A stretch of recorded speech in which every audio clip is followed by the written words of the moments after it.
Hello friends, welcome back to my channel. आज हम करने वाले हैं पार्ट 2, जिसमें हम प्लेटो की जस्टिस थ्योरी और एजुकेशन थ्योरी पर ध्यान देंगे।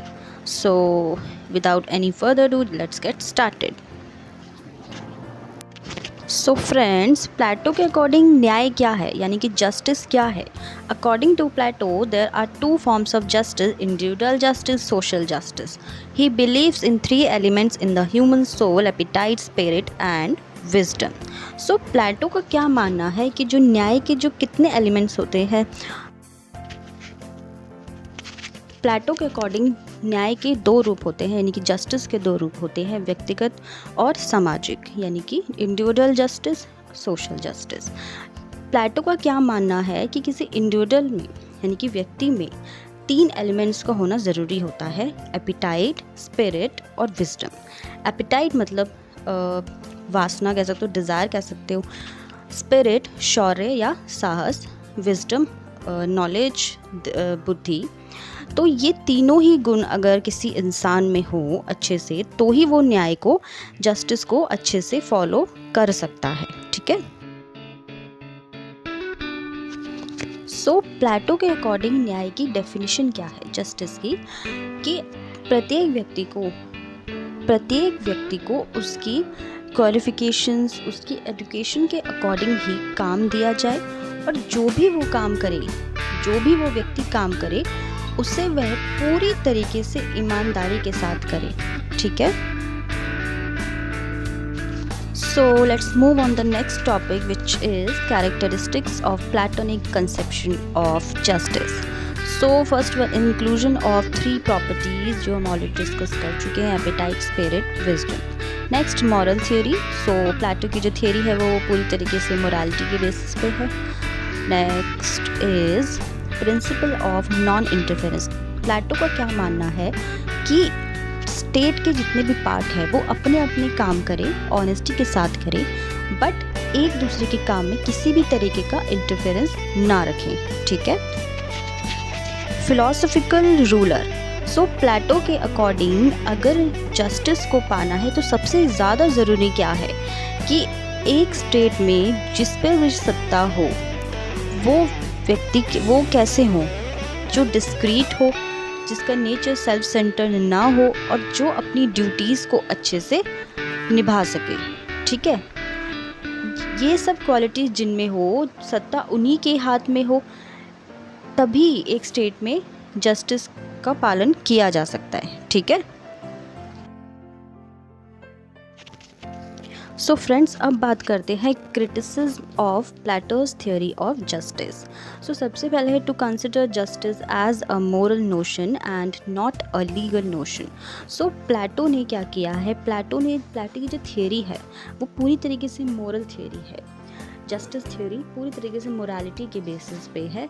बिल्कुल भी उसमें जो लीगल नोशन नहीं दिखता है, कोई भी वैधानिक न्याय नहीं लगता है। ठीक है। ऐसा किसका मानना है? क्रिटिक्स का। ठीक है। Next, make a person subordinate to the state. उन्होंने क्या बनाया है, एक व्यक्ति को राज्य के, स्टेट के अंडर कर दिया गया है। कि जैसे कि उन्होंने क्या बोला है कि जितने भी वर्ग हैं, जितने भी क्लासेस हैं, सबके हाथ पैर उन्होंने जकड़ दिए हैं। किसी को भी, जैसे फॉर एग्जांपल किसी व्यक्ति के पास 3 गुण है, उसमें क्वालिटीज़ 3 है, लेकिन एक क्वालिटी ऐसी है जो स्टेट के काम आ रही है, तो उसे सिर्फ उस एक क्वालिटी को ही डेवलप करना है। उन जो बची हुई 2 क्वालिटीज़ उनमें होंगी उसे बिल्कुल दबा देना है। ऐसा प्लेटो की जस्टिस थ्योरी में है। ऐसा किसका मानना है? क्रिटिक्स का। ठीक है।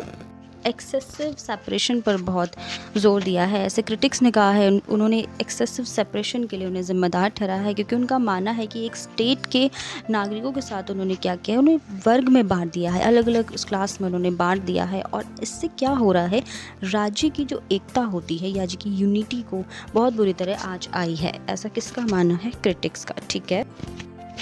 Next, anti democratic. क्रिटिक्स का मानना है कि जो प्लेटो जो है एंटी डेमोक्रेटिक है। उन्होंने हर एक वर्ग को बांट कर रख दिया है। उनकी जो थियरी है उसमें कहीं पर भी इक्वालिटी और फ्रीडम बिल्कुल भी नहीं नज़र आती। ऐसा क्रिटिक्स का मानना है। ठीक है। सो फ्रेंड्स, अब बात करते हैं प्लेटो की एजुकेशन थियरी। उसमें प्लेटो ने क्या किया है, प्लेटो ने दो स्टेजेस में उसे डिवाइड किया है। फर्स्ट है primary education, second higher education.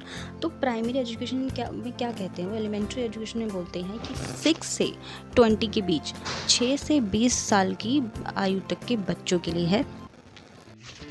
इस एजुकेशन का मेन ऑब्जेक्टिव क्या है कि सिटीजन्स में सोशलिटी का विकास हो, डेवलपमेंट हो इनका, और इनके थ्रू फिर क्या हो, सिटीजन्स में स्पिरिट के गुण विकसित हों। ठीक है, इससे फिर क्या होगा, जो देश की जो ज़रूरतों को, मतलब देश की जो सैनिक ज़रूरतों को निभा सकेंगे। इसके बाद वो एक ऐसा वर्ग तैयार होगा, नागरिकों का ऐसा वर्ग तैयार होगा जो सैनिक कामों को अच्छे से कर सकेंगे, इस ड्यूटीज़ को अच्छे से निभा सकेंगे। ठीक है, ओके। सो प्लेटो ने एलिमेंट्री एजुकेशन में दो तरीके के एजुकेशन पर फोकस किया है, फिजिकली और मेंटली। उनका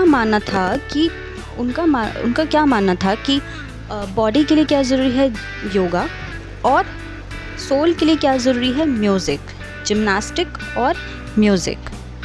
सो प्लेटो ना म्यूज़िक की एजुकेशन को बहुत इम्पॉर्टेंट मानते थे, क्योंकि उनका मानना था कि संगीत ही एक ऐसी, संगीत और अन्य कलाएं जो होती है, आर्ट होती है, वो इंसान के मन को बहुत ही खुश कर देती है। इससे उनमें क्या होता है, स्पिरिट का डेवलपमेंट होता है, रीज़न आता है, उनमें विवेकी इंसान बनता है। इससे वो बहुत खुश होता है, हर चीज़ में वो खुश रहता है, बहुत ही उसकी आत्मा का विकास होता है। ठीक है, सो फ्रेंड्स, अब बात आती है military training for 2 years after the elementary education. देखो, ये जो मिलिट्री ट्रेनिंग है, देखो पहले उन्होंने प्राइमरी एजुकेशन में उन्होंने क्या दी थी, उन्होंने 18 से पहले तक के जो सिटीज़न थे उनको जिम्नास्टिक और म्यूज़िक की ट्रेनिंग दी गई थी। ठीक है, एजुकेशन दी गई थी। अब 18 से 20 यानी 2 साल की जो ट्रेनिंग रहेगी वो मिलिट्री ट्रेनिंग रहेगी। ठीक है, मिलिट्री ट्रेनिंग रहेगी। इसमें जो भी इनका सिलेबस जो भी जाएगा, ये सब मिलिट्री से रिलेटेड रहेगा। ठीक है, इसके बाद इन सब में जो अच्छा एकदम अव्वल रहेगा, उसके बाद उसे हायर एजुकेशन के लिए चुना जाएगा। ठीक है, सो फ्रेंड्स, अब बात करते हैं हायर एजुकेशन की। सो प्लेटो की हायर एजुकेशन में 2 स्टेजेस थे, 20 to 30 एज के लिए और 30 to 35 के लिए। सो सबसे पहले उन्होंने फर्स्ट स्टेज में क्या रखा है, सबसे पहले उन्होंने बेसिकली लॉजिकल, रीज़न और साइंस को ज़्यादा फोकस उन्होंने करा है। इन 2 सब्जेक्ट्स में उन्होंने ज़्यादा फोकस किया है। इसमें भी उन्होंने कई चीज़ें बांट दी है, जैसे कि सो बेसिकली उन्होंने जब साइंस के बारे में जब उनके सिलेबस में ज़्यादातर बेसिकली मैथ्स को ज़्यादातर उन्होंने फोकस में रखा है कि मैथ्स में कि अगर किसी को एक फिलोसफिकल रूलर अच्छे से बनना है, तो उसमें एजुकेशन लेने के लिए सबसे मेन ज़रूरी क्या है, सबसे ज़्यादा ज़रूरी है मैथ्स। उन्हें नंबर का ज्ञान होना चाहिए, नंबर्स की नॉलेज होनी चाहिए। फॉर एग्ज़ाम्पल, एक एग्ज़ाम्पल के तौर पे आप समझ लो, जैसे कोई सेनापति है। ठीक है, अब उसे किसी को लड़ाई में भेजना है, या एक सैनिक टुकड़ी बुलानी है, या एक जैसे फोर्सेस बुलानी है उन्हें, तो कौन सी फोर्सेस उन्हें कितने नंबर्स में उन्हें कहाँ भेजे, जैसे कि लाइक 15 जो आर्मी मैन है उन्हें कहीं और भेजने हैं, 15 कहीं और भेजने हैं, 30 हो गए दोनों। अब उन्हें नॉलेज होगी जब नंबर्स की, वो तभी तो भेज पाएंगे ना। तो इसीलिए एक अच्छा फिलोसफिकल रूलर बनने के लिए नंबर्स की नॉलेज होनी बहुत ज़रूरी है प्लेटो के अनुसार। ठीक है, सो फ्रेंड्स, अब 5 सालों के लिए प्लेटो ने हायर एजुकेशन की शिक्षा के बारे में बताया है, जिसमें वो डायलैक्टिकल एजुकेशन के बारे में बात कर रहे हैं, जिसमें उन्हें दर्शन शास्त्र पढ़ाया जाएगा। ठीक है, जिसके बाद वो एक परफेक्ट फिलोसफिकल रूलर बनेंगे।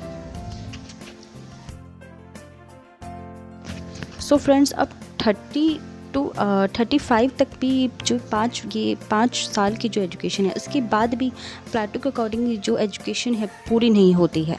अब वो क्या मानते हैं कि सिर्फ दिमाग से तेज़ होना ही नहीं चलेगा, कुछ एक्सपीरियंसेस भी लेने होंगे, कुछ ऐसे काम भी करने होंगे, कुछ ऐसे चाहे कितना तूफ़ान आ जाए, कितने धक्के खाने पड़े, एक प्रैक्टिकल नॉलेज भी लेनी बहुत ज़रूरी है। और ये आप 50 साल तक ले सकते हो। तो इन 50 सालों में जो भी इस एकदम टफ़ के टफ़ एग्ज़ाम्स जितने भी क्लियर करेंगे, वही फ़िलासफ़िकल रूलर, फ़िलासफ़िकल किंग बनेंगे और वही सारे स्टेट का काम संभाल सकते हैं। ठीक है। सो फ्रेंड्स, अब बात करते हैं criticism of Platonic conception of education. सबसे पहले है नेग्लेक्ट ऑफ लिटरेचर। देखो, प्लेटो ने अपनी एजुकेशन थ्योरी में ज़्यादातर मैथ्स को ही फोकस में रखा है, मैथ्स में फोकस की करवाया है, लिटरेचर पर बिल्कुल भी, जो कि बिल्कुल भी सही नहीं है। ठीक है। Next, unfair control over art and literature. So Plato ने देखो क्या किया है, हर चीज़, हर आर्ट को, लिटरेचर को, सब चीज़ों को क्या करा है, राज्य के कंट्रोल में रखने की कोशिश, स्टेट कंट्रोल में करने की कोशिश की है। नेक्स्ट है education is long and expensive. देखो, प्लेटो का जो एजुकेशन सिस्टम है वो देखो कितनी भी एज तक चले जाए, 35 के बाद, इवन 50 तक भी कंप्लीट नहीं होता है। वो कहते हैं आगे से करते रहो, इतना पॉसिबल बिल्कुल भी नहीं होता। क्रिटिक्स का कहना ये बिल्कुल गलत है। Not paying enough attention to the education of craftsman. Plato में क्राफ्ट्समैन की एजुकेशन की, शिल्पकारों की एजुकेशन के बारे में ज़्यादा इतना कुछ खास नहीं बताया है, इन पे महत्व पर बिल्कुल भी फोकस नहीं किया है। ठीक है।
So friend, that's it for today. So अगर आपको ये वीडियो थोड़ी भी अच्छी लगी हो सो प्लीज़ इसे ज़्यादा से ज़्यादा लाइक कीजिए, सब्सक्राइब कीजिए और शेयर कीजिए, और ज़्यादा से ज़्यादा अपने दोस्तों में शेयर कीजिए। मिलते हैं फ्रेंड्स नेक्स्ट वीडियो में, तब तक के लिए बाय बाय, टेक केयर।